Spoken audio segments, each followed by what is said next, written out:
Moomintroll Midwinter, Tove Jansson. About the snowed-in drawing room. The sky was almost black, but the snow shone a bright blue in the moonlight. The sea lay asleep under the ice, and deep down among the roots of the earth all small beasts were sleeping and dreaming of spring. But spring was quite a bit away, because the year had only just got a little past New Year's. At the point where the valley began its soft slope toward the mountains stood a snowed-in house. It looked very lonely and rather like a crazy drift of snow. Quite near it ran a bend of the river, coal-black between ice edges. The current kept the stream open all winter, but there were no tracks leading over the bridge and no one had touched the snowdrifts around the house. Inside, the house was warm and cosy. Heaps of peat were quietly smouldering in the central heating stove down in the cellar. The moon looked in sometimes at the drawing-room window, lighting on the white winter covers of the chairs and on the cut-glass chandelier in its white gauze dust cover. And in the drawing-room also, grouped around the biggest porcelain stove of the house, the Moomin family lay sleeping their long winter sleep. They always slept from November to April, because such was the custom of their forefathers, and Moomins stick to tradition. They all had a good meal of pine needles in their stomachs, just as their ancestors used to have, and beside their beds each had hopefully laid out everything likely to be needed in early spring: spades, magnifying glasses and films, wind gauges and the like. The silence was deep and expectant. Every now and then somebody sighed and curled deeper down under the quilt. The streak of moonlight wandered from rocking chair to drawing room table, crawled over the brass knobs of the bed end, and shone straight in Moomintroll's face. And now something happened that had never happened before, not since the first Moomin took to his hibernating den. Moomintroll awoke and found that he couldn't go back to sleep again. He looked at the moonlight and the ice ferns on the window. He listened to the humming of the stove in the cellar and felt more and more awake and astonished. Finally he rose and padded over to Moomin Mama's bed. He pulled at her ear very cautiously, but she didn't awake. She just curled into an uninterested ball. If not even Mother wakes up, it's no use trying the others, Moomintroll thought, and went along by himself on a round through the unfamiliar and mysterious house. All the clocks had stopped ages ago, and a fine coat of dust covered everything. On the drawing-room table still stood the soup tureen with pine needles left over from November, and inside its muslin dress the cut-glass chandelier was softly jingling to itself. All at once Moomintroll felt frightened and stopped short in the warm darkness beside the streak of moonlight. He was so terribly lonely. "Mother, wake up!" Moomintroll shouted. "All the world's got lost!" He went back and pulled at her quilt, but Moomin Mama didn't wake up. For a moment her dreams of summer became uneasy and troubled, but she wasn't able to open her eyes. Moomintroll curled up on the rug next to her bed, and the long winter night went on. At dawn, the snowdrift on the roof began to move. It went slithering down a bit, then it resolutely coasted over the roof edge and sat down with a soft thump. Now all the windows were buried, and only a weak grey light found its way inside. The drawing-room looked more unreal than ever, as if it were deep under the earth. Moomintroll pricked up his ears and listened long. Then he lit the oil lamp and padded along to the chest of drawers to read Snufkin's spring letter.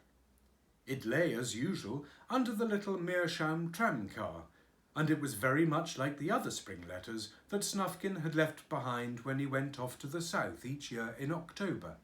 It began with the word cheerio in his big round hand. The letter itself was short. Cheerio, sleep well and keep your chin up.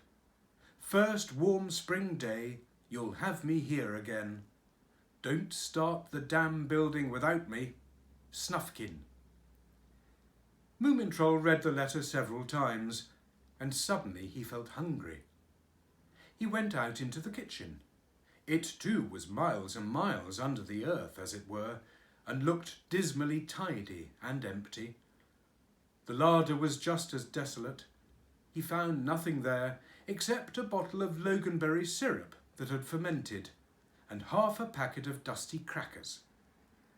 Moomintroll made himself comfortable under the kitchen table and began to chew. He read Snufkin's letter once more. After that, he stretched out on his back and looked at the square wooden clumps under the table corners. The kitchen was silent. "Cheerio," whispered Moomintroll. "Sleep well and keep your chin up.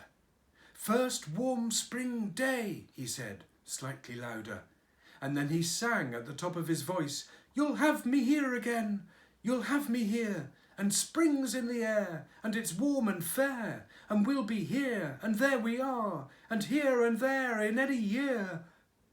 He stopped short when he caught sight of two small eyes that gleamed out at him from under the sink. He stared back, and the kitchen was silent as before. Then the eyes disappeared. "Wait!" Moomintroll shouted anxiously. He crept toward the sink, softly calling all the while, "Come out, won't you? Don't be afraid. I'm good. Come back." But whoever it was that lived under the sink didn't come back. Moomintroll laid out a string of cracker crumbs on the floor and poured a little puddle of loganberry syrup. When he came back to the drawing room, the crystals in the chandelier greeted him with a melancholy jingle. "I'm off," Moomintroll said sternly to the chandelier. "I'm tired of you all, and I'm going south to meet Snufkin." He went to the front door and tried to open it, but it had frozen fast. He ran whimpering from window to window and tried them all, but they were also stuck hard. And so the lonely Moomintroll rushed up to the attic, managed to lift the chimney sweep's hatch, and clambered out onto the roof. A wave of cold air received him. He lost his breath, slipped, and rolled over the edge. And so Moomintroll was helplessly thrown out into a strange and dangerous world and dropped up to his ears in the first snowdrift of his experience. It felt unpleasantly prickly to his velvet skin, but at the same time his nose caught a new smell. It was a more serious smell than any he had met before, and slightly frightening, but it made him wide awake and greatly interested. The valley was enveloped in a kind of grey twilight. It also wasn't green any longer. It was white. Everything that had once moved had become immobile. There were no living sounds. Everything angular was now rounded. "This is snow," Moomintroll whispered to himself. "I've heard about it from Mother, and it's called snow." Without Moomintroll knowing a thing about it, at that moment his velvet skin decided to start growing woollier. It decided to become, by and by, a coat of fur for winter use. That would take some time, but at least the decision was made, and that's always a good thing. Meanwhile, Moomintroll was laboriously plodding along through the snow. He went down to the river. It was the same river that used to scuttle, transparent and jolly, through Moomintroll's summer garden. Now it looked quite unlike itself. It was black and listless. It also belonged to this new world in which he didn't feel at home. For safety's sake, he looked at the bridge. He looked at the mailbox. They tallied with memory. He raised the lid a little, but there was no mail, except a withered leaf without a word on it. He was already becoming used to the winter smell. It didn't make him feel curious anymore. He looked at the jasmine bush that was an untidy tangle of bare sprigs, and he thought, "It's dead. All the world has died while I slept. This world belongs to somebody else whom I don't know. Perhaps to the Groke. It isn't made for Moomins." He hesitated for a moment. Then he decided that he would feel still worse if he were the only one awake among the sleeping. And that was why Moomintroll made the first tracks in the snow, over the bridge and up the slope. They were very small tracks, but they were resolute and pointed straight in among the trees, southward.